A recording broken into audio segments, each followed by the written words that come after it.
Okay, so it's a random Wednesday morning, 2020, and I'm going to hit the streets and start interviewing a couple of people. I have no idea how this is going to go. What I want to find out is, do people that are asking for donations at the robots, do they know anything about Bitcoin and how we could possibly do random acts of kindness? Maybe give these guys money, maybe collect donations and give them something.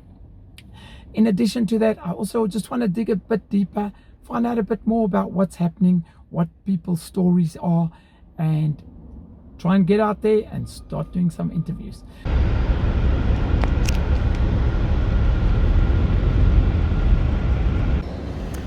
Okay, so we have met Lerato at the robot. She's once again asking for donations.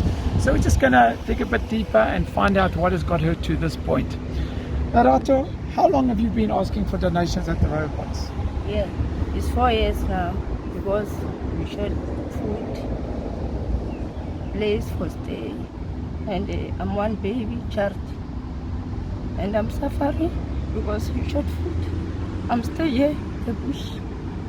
Okay, so Lerato, you're staying in the bush, so you don't have a house.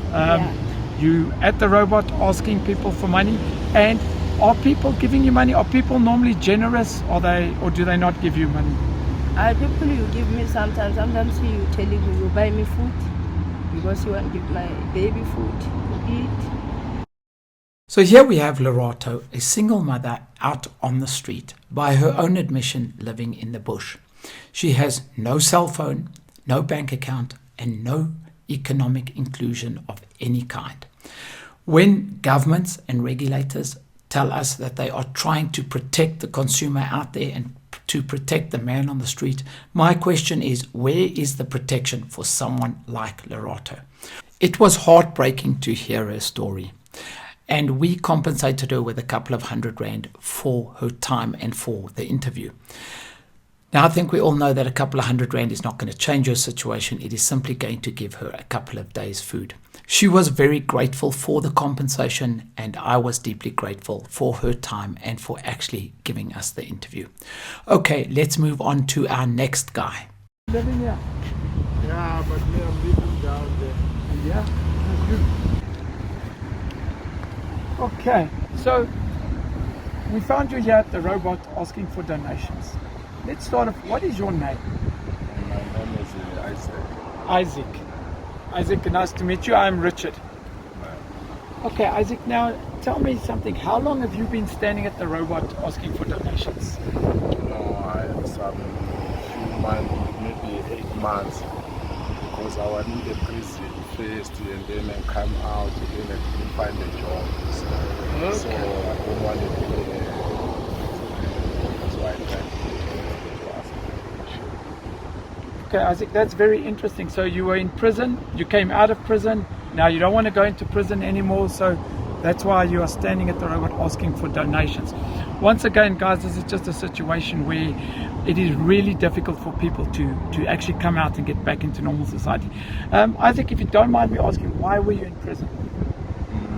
I was doing bad thing because the gym job, so you try to rob the people and then final arrest and then go to prison.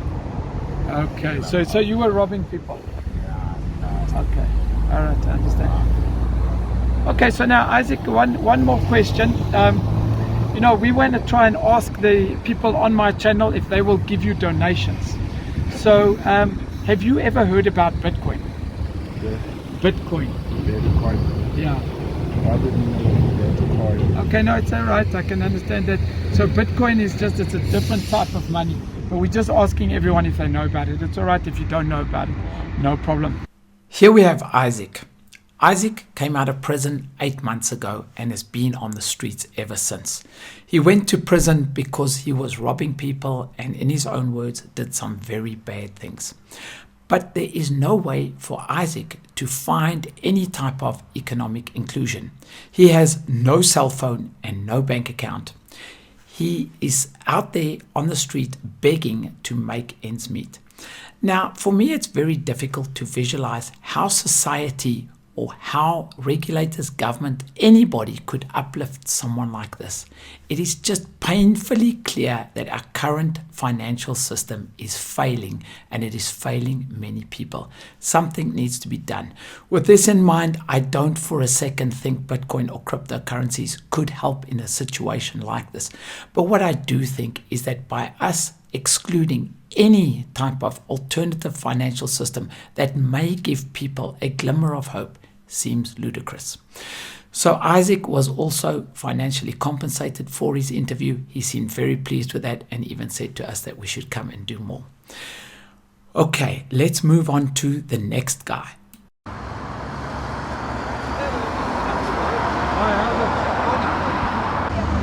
Okay, as I said, we're doing a couple of interviews, so any input that you can give us, we'll appreciate.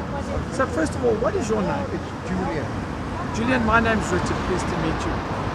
If I may ask, how long have you been asking for assistance here at the robots? About 8 years. About 8 years. So Julian, tell us a bit about yourself. Have you got a family? What has got you to this position? Okay, I do have a family to start with. I've got a wife who's a pensioner. Okay. A daughter who's not working. And then I've got 3 grandchildren. Okay, so Julian, this might be a bit of a random question, but do you know anything about Bitcoin? Yes, I have heard of Bitcoin before. My daughter, my wife and daughter began to do it, but they went through a broker who's in London. And this woman sent them, because my daughter sent the money off and all that type of thing. And then this woman, she established the broker was a lady. Okay, so then the lady sent her an email, everything by email. Okay, sent her an email saying there's a certain amount available and that type of thing. But then she never sent the money from, it would have been in pounds, from London to here. And when my daughter made inquiries for the, as to what was happening, why there was nothing coming through and that type of thing, there was very vague answers. So then she got hold of their office. They've got an office in London apparently as well. Okay, and as far as I was given to understand, this woman was actually scamming my daughter because, and they wanted to know who she was, and my daughter said no, she doesn't want to say because she doesn't want to get the lady into trouble. That's what I know about Bitcoin. Perfect. Julian, a man who's been out on the streets for 8 years, initially looking for a job, but after not being able to find anything, gave up in despair and took to the streets, standing on a street corner asking for donations. He has a family with children and grandchildren. He does have accommodation, but he makes his living out there day after day, hoping and praying that people will be generous as they pass him on their way home from work.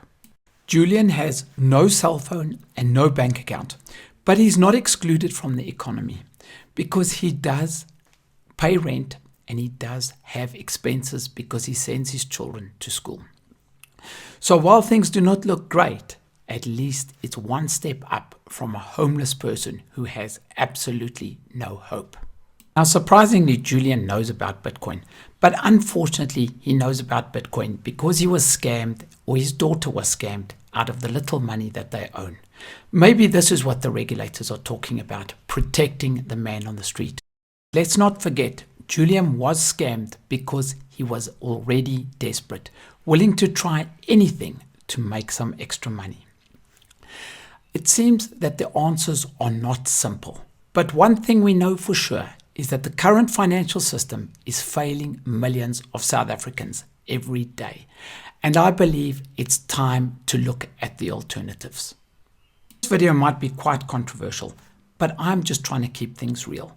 From meeting with crypto celebrities to government officials to CEOs of top blue chip companies, and then taking it onto the streets to meet with people that are in dire straits and have no economic inclusion.